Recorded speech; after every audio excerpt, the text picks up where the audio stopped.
All right, we are live on the air from the NetNarr corporate studios. I'm Alan Levine, and I'm hosting. On here as and we have Andrew, who just popped in and just left. And that's what happens when you run a really unprofessional studio. But this is one of the things that we do for this unique class that we're doing, which is kind of co-located with my students at Kane University in New Jersey and my colleague Mia Zamora's class in Bergen, Norway. And we like to visit people who are practitioners in the topics that we're talking about. So we're really excited to have a conversation with Emilio today. But I'll pass over to my colleague Mia to introduce herself, and then we'll hear from her students who are here. Hi, Mia. Hi. So I'm so psyched to have this conversation with everyone. And Emilio, thank you so much for giving us the time. I will admit to you that we looked at a bit of your portfolio right at the end of lecture about 3 hours ago, and there was a lot of engagement and interest in it. So the Twitter feed actually has a few questions that emerged from being in class. But at any rate, I'm supposed to introduce myself. So my name's Mia Zamora. I am usually in New Jersey at Kane University, where I direct a master's program there in writing studies. But this year I'm on my sabbatical, and I'm doing some teaching and research at the University of Bergen in Norway. And so far, so good. It's been a fantastic time, and I have wonderful students here, and some of them are in the Hangout.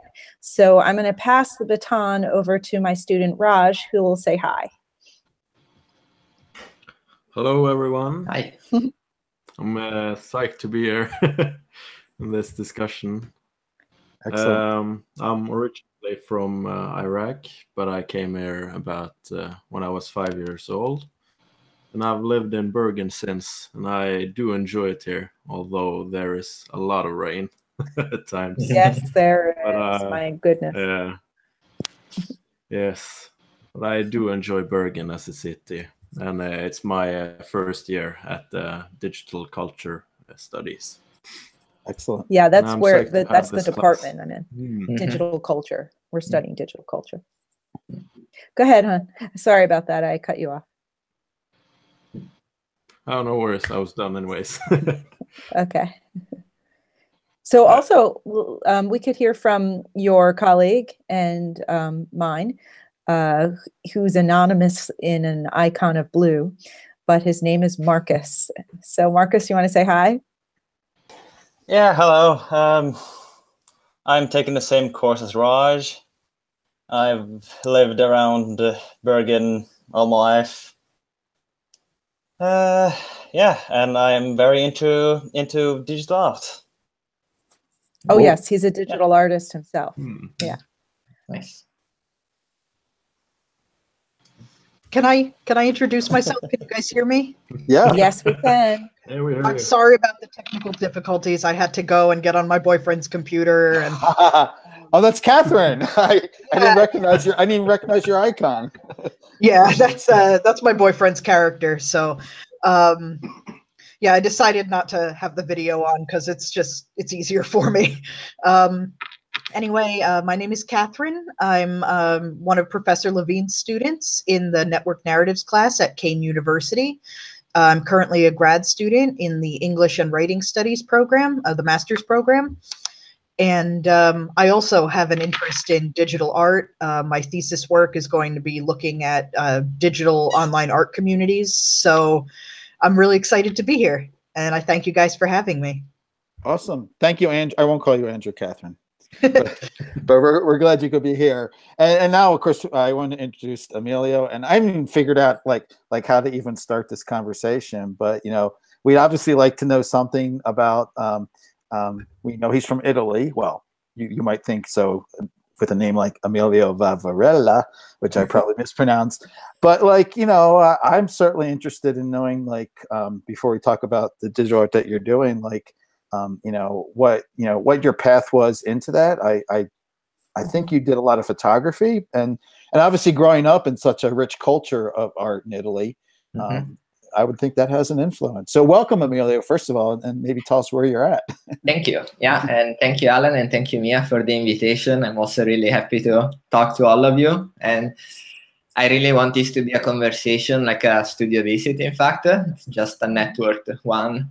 And so just please ask questions, interrupt me at any time. Maybe we can go backward. I'm a student as well right now. I'm in the PhD program in film and visual studies here at Harvard. It's my second year, so I'm still relatively at the beginning, but I also did a master before. So I've studied art, we can say, for basically my entire life. Started with an artistic high school, then I did my undergrad in Bologna in art and media studies, and then I did my master, which was an MA, between an MA and an MFA, but it was a program tailored for artists and curators. And while I was doing that, I also did 2 fellowships to study abroad, and I was at the Bezalel Art Academy in Tel Aviv for a semester, and another semester I spent it in Istanbul at the big university for studying social sciences. So it's I don't have a really clear like academic trajectory in one specific field.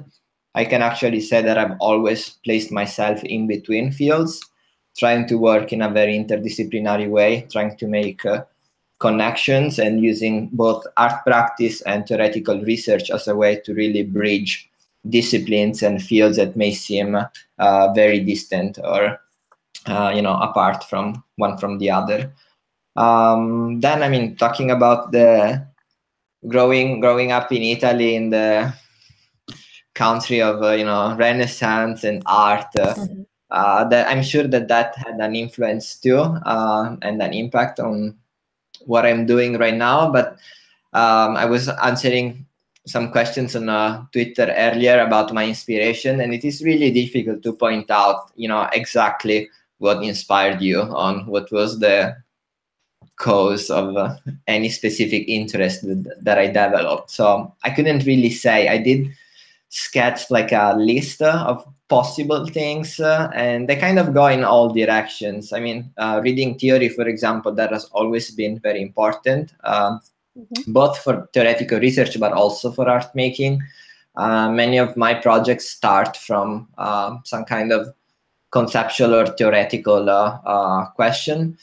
And like even talking about theory is very general. So there is media theory, there is philosophy, and I kind of read widely from all of these things, and then I try to make connections even across different fields of theoretical research. So that's one. But history of art, of course, is very important. When you work as an artist, you always contextualize what you do within that longer tradition of art making. And kind of remember that in high school it was like surrealism and Dadaism. That was what really made me think like, oh wow, I love these kind of things. But then I kind of switched more toward conceptual art, and I could say probably Marcel Duchamp was a huge influence on my way of thinking about art. But institutional critique was also another movement that really interested me for a long time. These are also things that are not in my past. I kind of go back to these things all the time. So this is why I can probably say, yeah, this can be sources of inspiration, because I see that they still have an impact.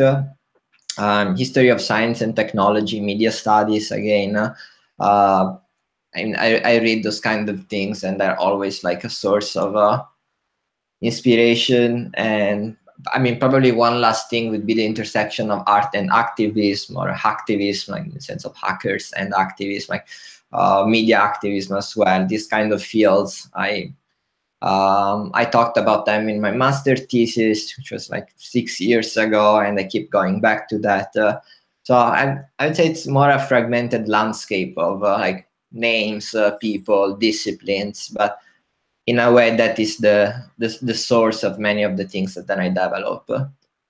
I was a little interested, first of all, to hear you obviously talk about being really richly immersed in past art, and I'm curious, like, if well, probably like that's pretty critical, but like I imagine there's a lot of digital artists who maybe aren't as deeply immersed in that, and And then also I was curious about maybe perhaps what was your first experience on the computer or with the internet, like, and what did that mean for you, or maybe not?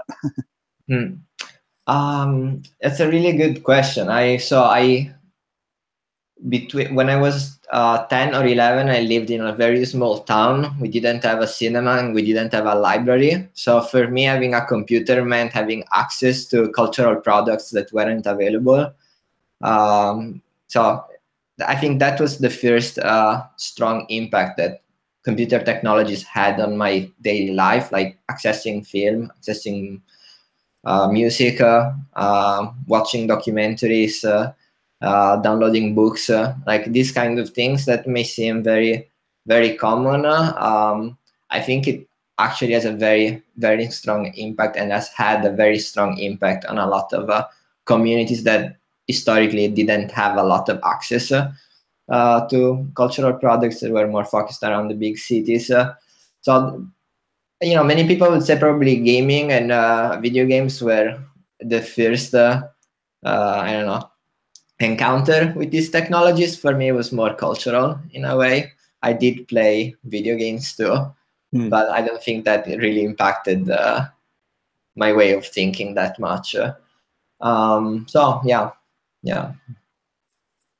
That was obviously access to art and information, but what about like connecting with people? Was that something that happened early with you, or? Yeah, I think what we were using at that time was MSN Messenger. That was what we were using to communicate a lot between friends. So yeah, it was way before the smartphone. I think it was also very important.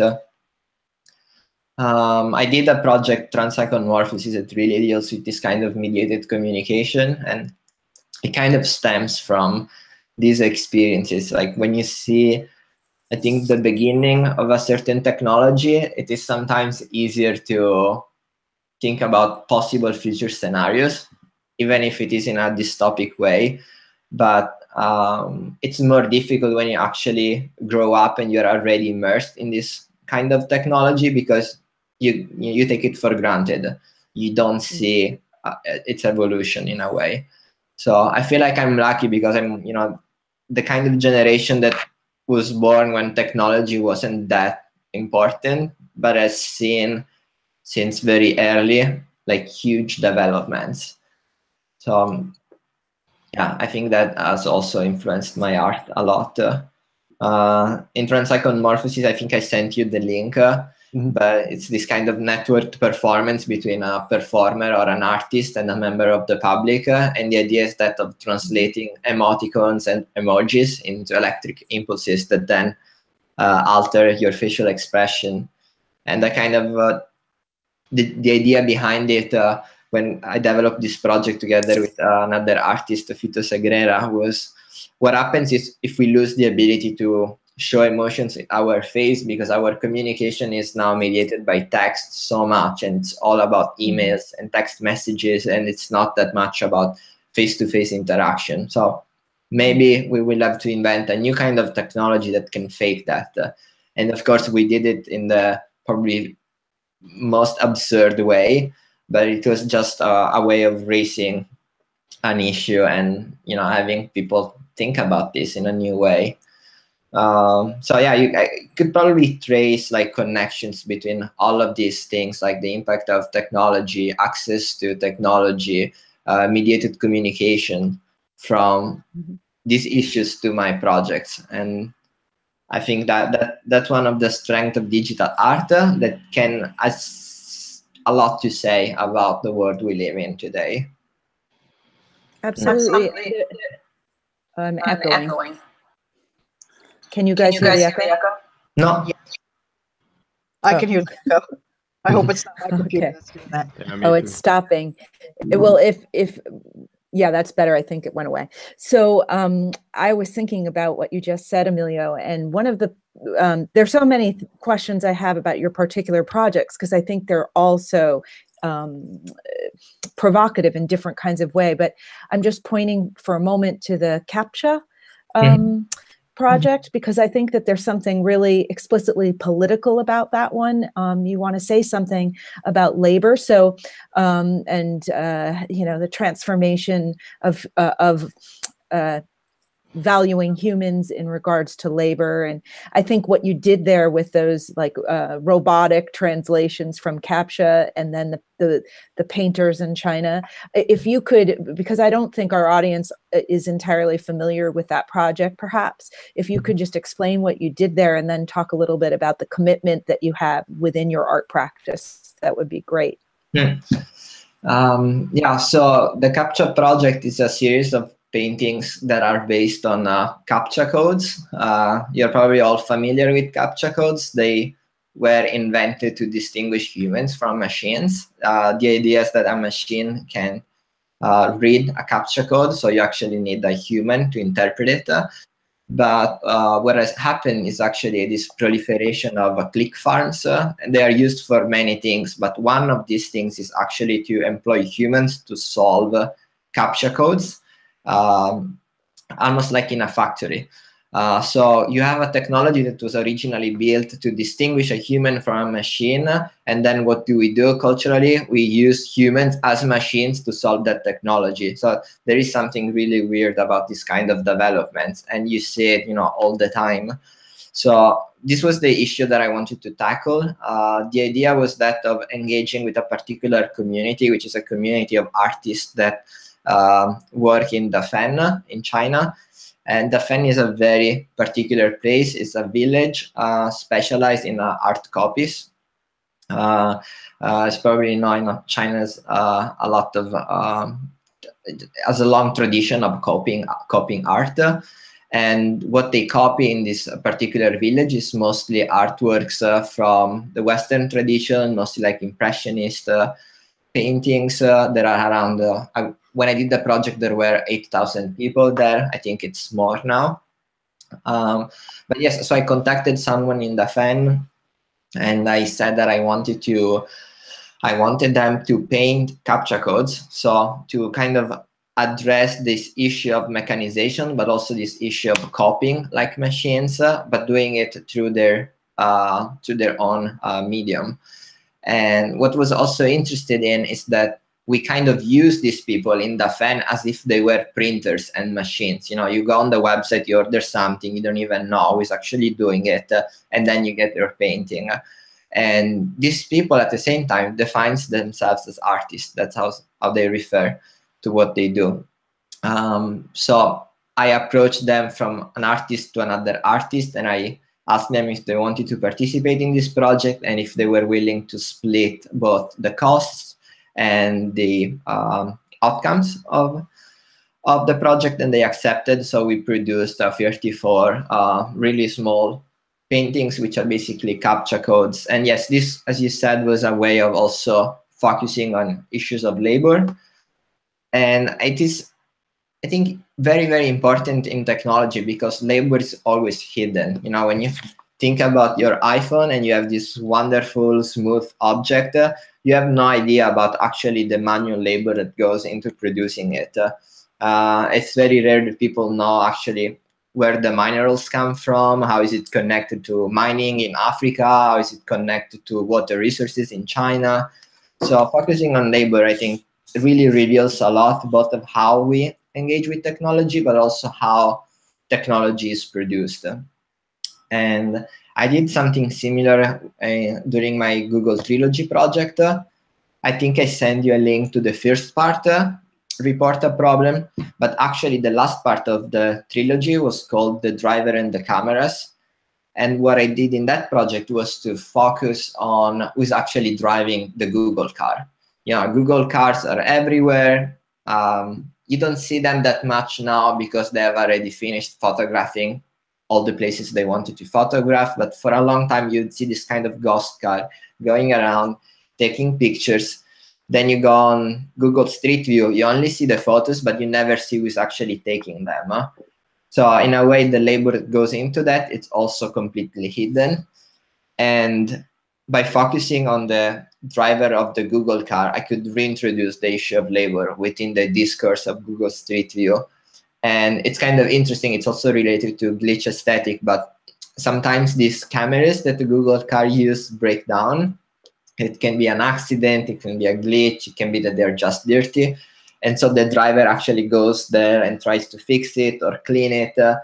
And since it's very close, the facial recognition technology software doesn't recognize the face. So forgets to blur the face of the driver, and that face becomes part of the database of Google Street View. And I looked for those faces specifically until I had enough. I had, I think it was 12, which referred to the 12 lens of the Google car camera, the Dodica 2360 that they use. And so, yeah, the installation was basically this series of portraits of the driver, and yeah, labor was the central concern. I love that one, Emilio. That's one of my So favorites. do I. Like, I kind of like want to ghost labor. like, They're ghosting. How much did you have to like look through to find those? And did you have a method for finding the face images, or is it random?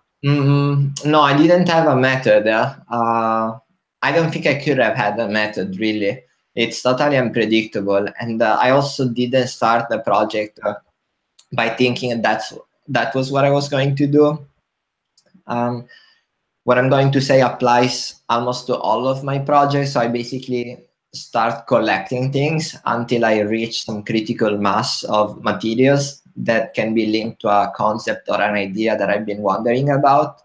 And once that connection is established, it's almost as if the material comes into form.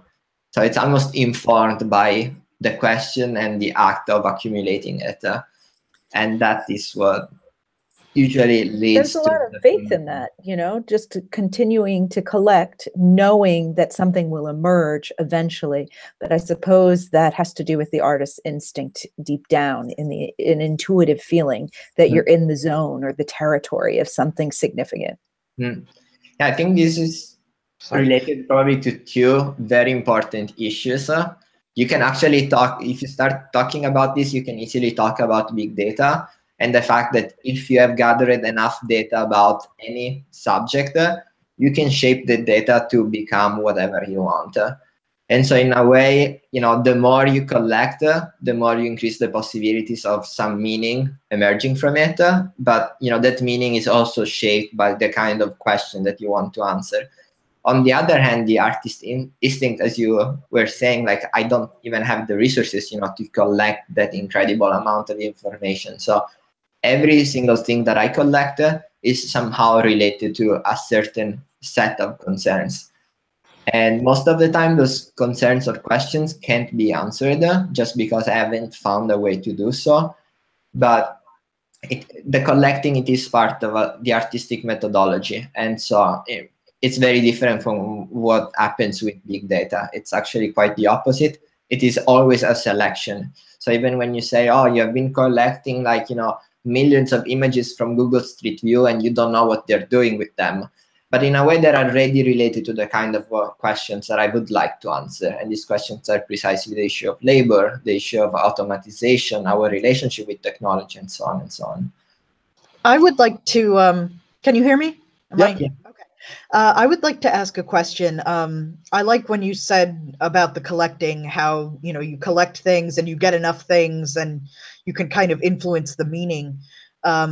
I noticed looking at some of your other projects, like Menegrapho, I can't pronounce it, the Nemegrapho, I believe it is, and the CAPTCHA project and Memoryscapes, that you were very interested in this idea of blending realities, physical realities, virtual realities, mental realities in the form of memories, and the way that memories are like kind of different than the actual concrete physical world, the way things objectively are.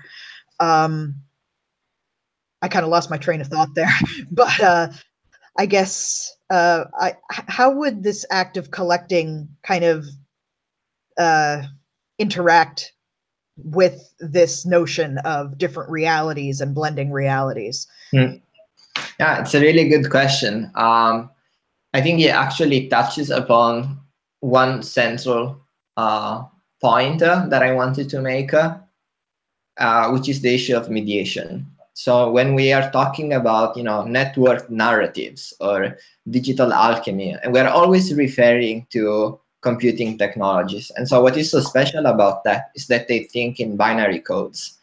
And once you have this kind of very basic mediation that you can transform something into a binary code, then you can start to merge very different things. So you can sequence your genome, and what you get at the end is a binary code. You can sample music, and what you get is a binary code. So what happens then if you decide, oh, I want to sonify my genome? You can easily do that because they are already expressed in a similar language. And when I'm dealing with memories, I'm always dealing with a sort of mediation of memories. It's never like, how can we say? It's not the memory that we have in our mind, but is what kind of memory can we actually express through this kind of technologies. And so when I collected memories for Memoryscapes and I integrated those memories with the satellite data feed focused on Venice, I was already working with two different data sets. One was originally memory and the other one was originally satellite imagery, but they were talking in the same language, and that made their coexistence possible. With Mnemographo, it's the same thing. We're talking about the memory that reverberates on the web, and they're expressed digitally. They appear to us digitally, and they can be tracked digitally. So there is always this issue of mediation, which is really what allows me to make this kind of connections and this kind of operations. So I think it is really important to think about artistic media, for example, in terms of like what kind of operations this media makes possible. When we're talking about digital media, the list is almost infinite, and that is what makes it so interesting, because you can really merge all kinds of things. You can in the Sicilian family, for example, it was the code, the ASCII code of a scanned version of a family picture, again merged with a narrative version of my memory of those people. But it's two very different things that they are again coexisting through the binary code of a digital computing system. That one reminded me of, there's someone, and I tried this with an assignment where you bring a picture into Audacity, the sound editing software, and then you apply filters and things, and you get kind of the glitch thing. And so that was a similar concept. I was thinking too, because Patrick asked in Twitter, like this question about, do you need to be a coder to do digital art? And I think I know the answer, but I'd like to hear you say the answer. Yeah. It's a question that somehow returns very often, and so first of all, my answer would be no. You don't need to be a coder. At the same time, if you're a coder, even better. It's like, do you need to know three languages to actually communicate? Probably not, but you can communicate a lot more if you know three languages. It's a very similar discourse, but I also don't want to flatten it that way. I think there is something else there. And what I'm afraid of is a sort of professionalization of the digital artist as a coder. I think it's much better if we actually keep the artists free to move across languages without ever becoming a specialist in a specific field. So I really believe in interdisciplinarity, and I believe that one of the characteristics of the artist is that it can immerse himself or herself in a field, like let's say digital art, but it can be working in a chemical lab and doing some project there without ever becoming a specialist. And the other reason for that that I wanted to write on Twitter, but I didn't have time, was interdisciplinarity is often based on collaborations. So if you are not a coder, it doesn't mean you can't do a project that involves coding. You can collaborate with a coder. And at the same time, you can collaborate with a musician. Or if you think about how movies are made, it is always a very collaborative effort. We still have this idea of the auteur, or the idea of like the director that is signing the film, but then when you actually see who's working behind it, it's always like a group of people. So for all of these reasons, you don't really have to be a coder, but it's always a plus. It was actually Patrick who is kind of a follow-up to that. He asked if you usually work alone, or do you work in a crew? Maybe it's different for different projects. Yeah, it is different from different projects. Transpsychomorphosis that I mentioned was developed with Vito Segrera, and he's a coder. He's studied robotics. So we kind of merged our different backgrounds and skills to do a project that we couldn't do alone. For Nemodrone, for example, I collaborate with Daniel Belker. He has a lot of different skills, but coding is also one of those. So that was also a way of doing a project that I couldn't do on my own. But it really depends. And more often than not, I work on my own. Collaborations are also very, very complicated. So they certainly don't simplify making art. If anything, they make it more difficult. But depending on what kind of goals you have, it is great. And I think some of the best projects out there are collaborations. And yeah. I think that's a question. Oh, go ahead, Catherine. Okay, sorry, thanks. When you do these collaborations, how do you find the artists or the programmers or roboticists or the people that you're going to collaborate with? Is the way that they're found really mediated by the internet? Like, is there like an online artist community that you're a part of? Or how has the internet, I guess, affected the way that you find collaborators? I think in my specific case, internet wasn't a huge factor. I think that still in-person communication is central. And I'm trying to think about every single collaboration, and I don't think that I found a single one online. I think all of them were through people that I already knew and I liked what they were doing. And they were not necessarily friends, but they were people who worked in a similar space and with similar interests. And so the connection was very easy to make. But yeah, I would also think, as you said, that internet has had a huge impact on this kind of things. Maybe not in my case specifically, but yeah, I think it surely helps this kind of connections. Yeah. But in a way, it's a network effect. I mean, you have a friend or someone who influences you, and it's just a different kind of network. I was wondering if I could ask about maybe an idea you had that just didn't pan out. That just didn't work. And what did you do in the situation where because we see the final products, but what's the stuff on the cutting room floor? Okay, let me give you a number. So currently my work in progress folder contains 65 different projects. I don't know how many of those projects will ever become reality. Some of them were started 10 years ago.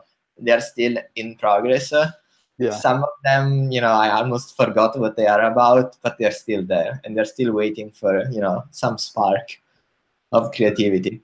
That's great. So I don't think you ever see the failures because I call the failures work in progress. Well, not really failures, but I just is there some point where you just say this just is not working, and you obviously you just shelve it, and sometimes I never give up. I always think I know that this is possible, so I just don't have the resources right now. And many of the projects that I've done, they were in the same status, 1 year or 2 years earlier. The idea of merging memories of people from a place with a satellite view of that place, I had that idea maybe 10 years before I actually did the project, but I had no idea how to actually do it. And the same goes with other projects. So I think there is always a way to make things happen. Yeah.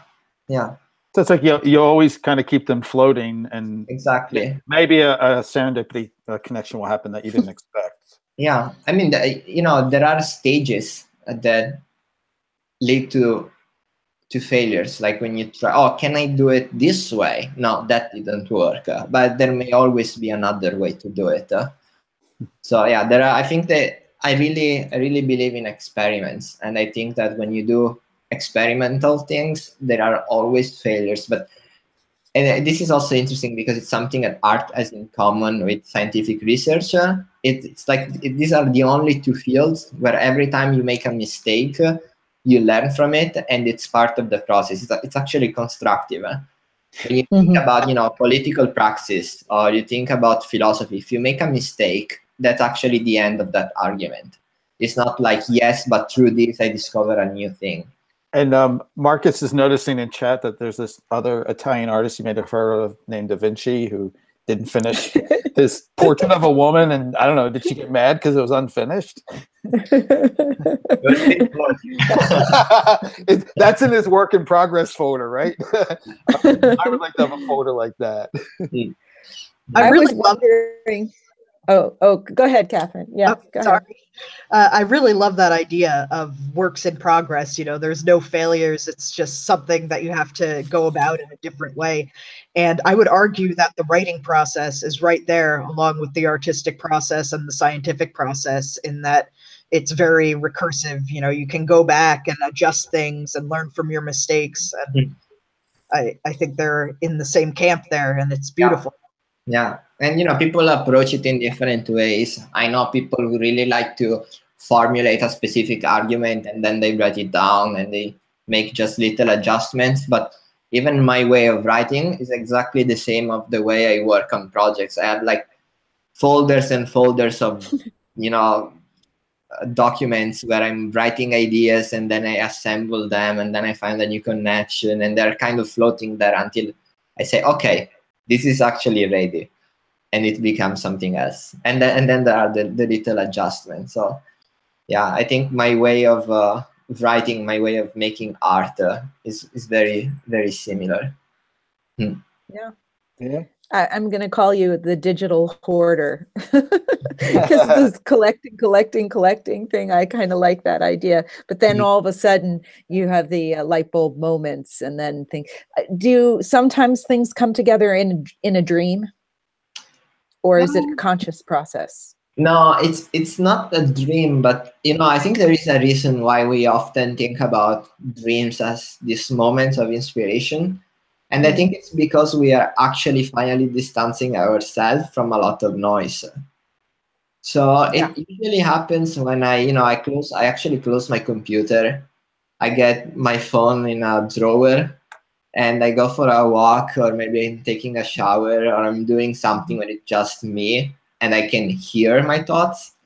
So, laying in bed is always a great moment to have ideas, but it's not necessarily because you're kind of sleepy. I think it's just about noise and clarity and the relationship between these two things. So yeah, I love that. You're so right. And having children shatters, like, meaning there's a lot more noise in there, and you have to, it's like precious, you have to find it. There's a question that's coming through Twitter from our NetNarr colleague Runa. He asks, is there a defined common thread through your works, like an idea that that you're building upon all the time? I would say probably yes. It would be really, really good if people could notice it without me actually pointing to it. But at the same time, it's not that clear, and I don't want it to be that clear. I think issues of technological power have always been a main concern, and it's a very general concern in the sense that it can be thought of in very different ways, and it sort of applies to all kinds of projects, like the power of memory, the power of code, the power of mediation, like all of these things. have a direct impact, and we often don't notice that. So art can be a way of noticing really how does power operates, because in the end, when you think about power, it's not really about discovering a sort of essence of technological power. It's mostly thinking about how does it work, and can we actually understand these operations through artistic investigations. So I would say this is a main concern. There is something about rationality and irrationality, or objectivity and subjectivity, that kind of returns in waves. And I think these are also kind of, yeah, general concerns that have been instantiated in different ways throughout my, I can say art career. It's too early, but yeah. I don't know. I think it's pretty substantial to me. I see there's also kind of, I second that. There's like a thread of like the individual and this larger machine, and we're having this week's sort of theme is a lot about selfies and digital self-representation, and you know, I know in work, I mean, your work seems to be a lot about how the system interprets us. And so I wonder if you could say a few words for our students about their representation digitally, whether it's the ones they create or the ones that the systems create. Yeah, it's a huge topic and a very crucial issue right now. And I would say really the key is you can go in either direction, like saying, oh, I'm the only one in charge of my own image, because that has never been the case. And it can only lead to some kind of fundamentalism. On the other hand, you can say, like, I don't have any power over the way my image is mediated. So that becomes some sort of dystopic dictatorship where you don't even own the image of your own body. So how can you mediate this thing? I think that's really the question. And people have talked about selfies as a way of mediating that, but you know, people were also talking about glitches as a way of subverting the logic of a certain system. And so my take on that is that yes and no, because there is always a moment in which that thing can happen. And then right after, there is a way in which the system is actually co-opting that language, is co-opting that strategy, and that strategy becomes totally ineffective. So if you say, like, oh, there are specific moments in which a selfie had a revolutionary power, that is possible. But when you think about selfies and you say in general that selfies have some kind of revolutionary take on the way, you know, the system is mediating ourselves, I don't think so. I think they have become very, very standard, and that makes them risky. Same thing goes with glitch aesthetic. At the beginning, a lot of people were writing about, yes, the glitch allows you to see like the breakdown of the system, the failure of the system. It shows how the system operates. So yeah, that's all good. But then you look at a trailer for Transformers or Black Mirror, and it's all glitch aesthetic, and you say, oh, actually, you know, maybe glitch had this kind of value 15 years ago. Now it's completely mainstream. So it doesn't really have that kind of revolutionary impact that people think it may have. It doesn't work like that anymore. So I think that's my take on it. But I also have to admit that I haven't really thought about selfies a lot. So I may be wrong.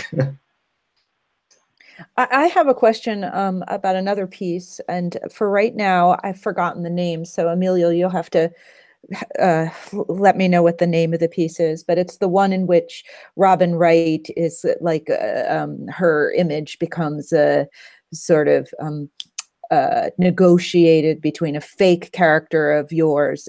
What's his name? Jeff Green, is that right? Yeah. And I just found that to be a fascinating performance. And I guess, you know, on one level, I'm just simply curious about where the truth lies within that entire narrative, meaning, did you really get that much money to, you know, committed to you for, like, did someone actually say they were going to pay you that much money? Yeah. And for real? Well, that was the promise. It doesn't mean that I just didn't know but it was the But they $620,000. wow, yeah, The title of the $620,000. project is Reanimation. Reanimation. I thought that was a fascinating blur of the boundaries between reality and fiction. And I just, unfortunately, I just got started in presenting the context for that in class when we ran out of time. But I was hoping you might make a few comments about scammers and being scammed and the selling of image, because it's connected a little bit to that whole idea of self-representation. Yeah, I just was curious to hear your process, your thoughts on the process and what you were doing there. Yeah, and just writing a note, I want to mention something at the end, but yeah, that is a project that I did last year here at Harvard. It was actually sparked by an email that I found in my spam folder. I'm one of those people who always look in the spam folder to see what's happening in there. And so I found this email from a film company called Blue Sky Studios. It's a fake company. It was a take on I think Blue Sky Studios is actually the real one, but they had another word in there. But basically, it's the company that's produced the Ice Age, so it's a very well-known company in Hollywood. And they said, "Oh, we're doing this new film. It's called Ferdinand. It's the story of blah blah blah, and we're interested in your face. What we want is your face, character, and personality." And it's like that doesn't mean anything. It doesn't make any sense. But they were also promising, you know, all of this money in exchange for my face. And I was like, it's like scammers are, you know, evolving their techniques, and they're really responding to the kind of world we live in. And so I wanted to dig a little bit and see what was behind it. What they were asking for was a set of pictures, and they said that through their software they could extract all of these things from my pictures, and then they would have a digital avatar, like a digital character, and then they would use that character in the movie. So as an aspiring actor, I didn't even need to be in a film studio. I didn't need to act. I just had to send them some photos. And there is a movie called The Congress by Ari Folman, which uses Robin Wright, and the premises of the movie are very similar to this scam. It's an actress, her career is declining, and this company, I think it's called Miramax, something like that. But anyway, they ask her to.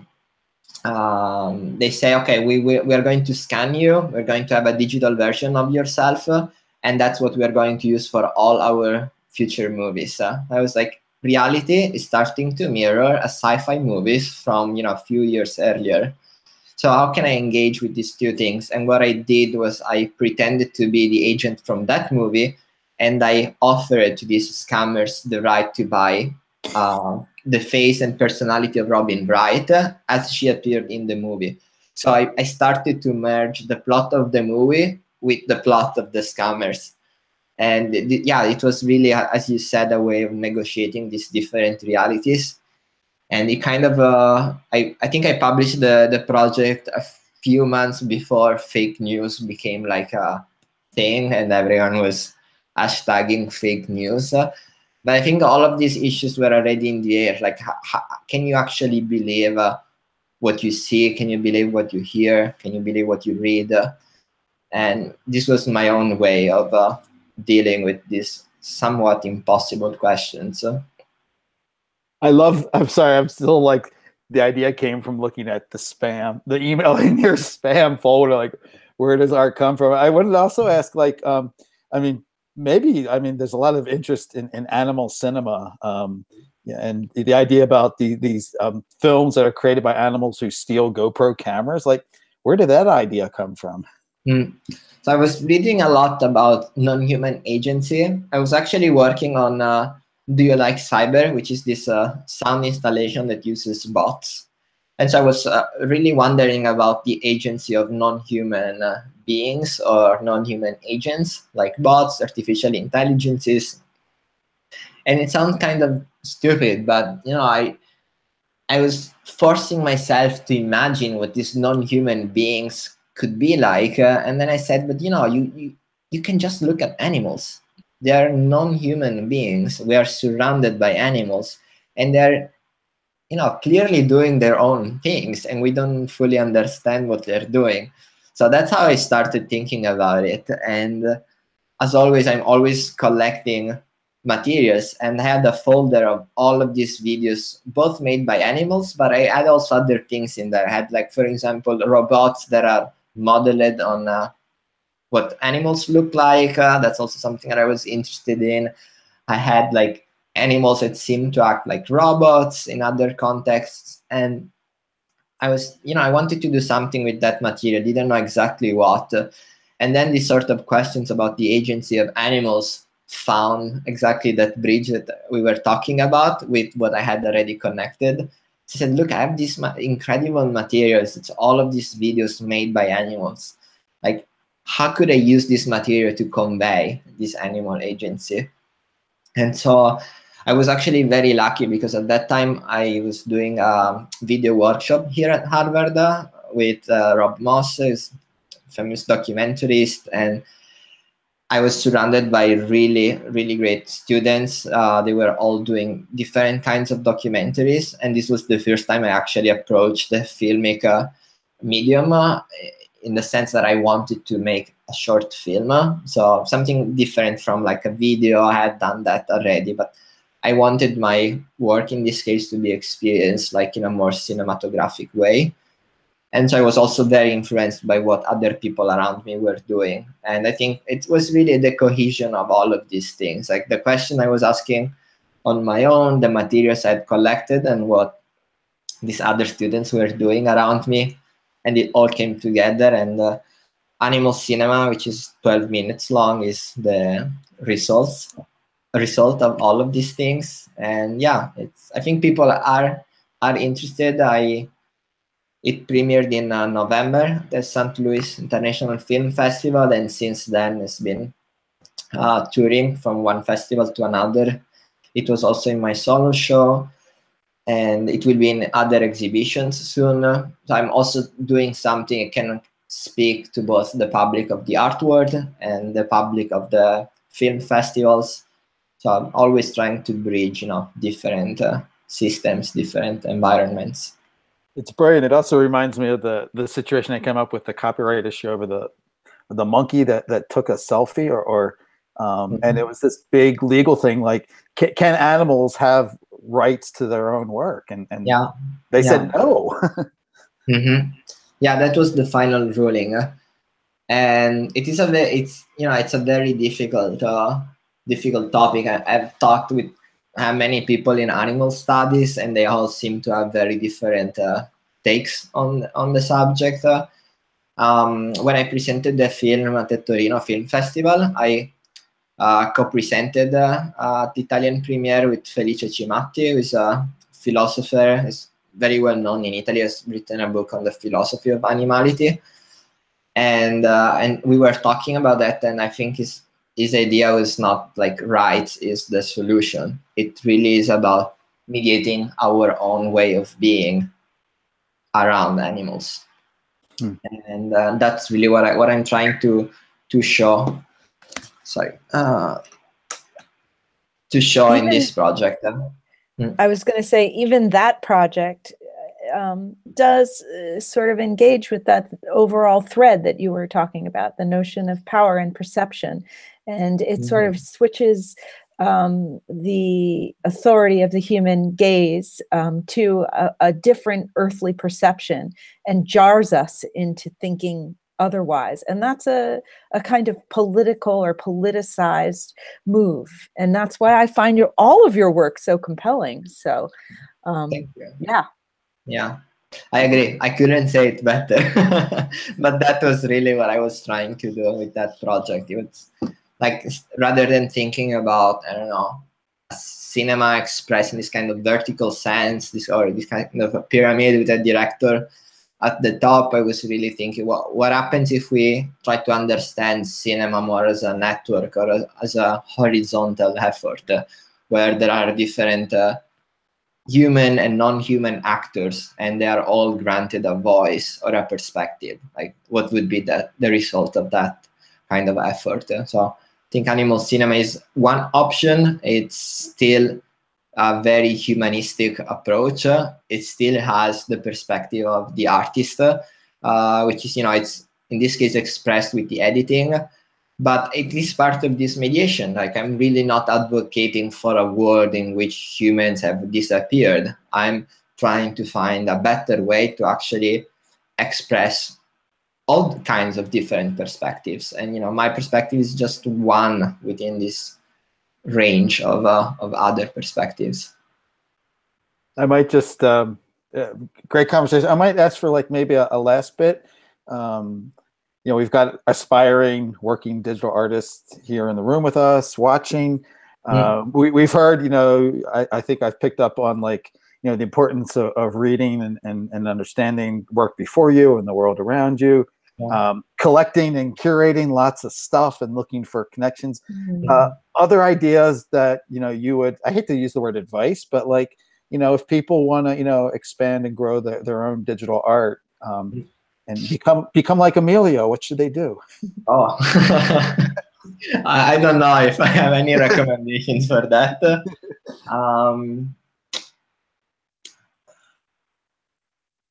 I mean, there would be many little tips. First of all, it has to be clear what you're aspiring to do with your work. I see a lot of projects that are just done because, that seems like a cool idea. But what you're really trying to say, you end up saying something that you actually don't believe in when you're just kind of technology driven or aesthetically driven, and your concerns are more formalistic or, I don't know, rather than grounded in some kind of I don't want to say theory, because that's not what you need, but some kind of deeper thinking. And digital art, I think, is still lacking in general. At least it's not recognized as that grounded in theory. It often comes about as more superficial, and that is changing a lot. I mean, you see like a lot of museums in the last 5 to 10 years have been embracing the digital more and more. Here in Boston at the ICA right now, there is an entire exhibition all devoted to digital artists. And so you see that things are changing, but for a long time, digital art has been seen as very decorative or just as a sort of aesthetic experimentation. And so I would say like one tip could be like, rather than just jump on the bandwagon of like, we can do this, is it like, the question would be, why should I do this? And what do I want to achieve with it? And when you start to think about that, then you realize that maybe it's not just the digital art form what you need, but it's really how can that be connected to all kinds of art forms. Like for reanimation, the project with Robin Wright, or for Memoryscapes, like all of those projects have a very strong digital component, but then they also have other things. There is a sound installation in Memoryscapes.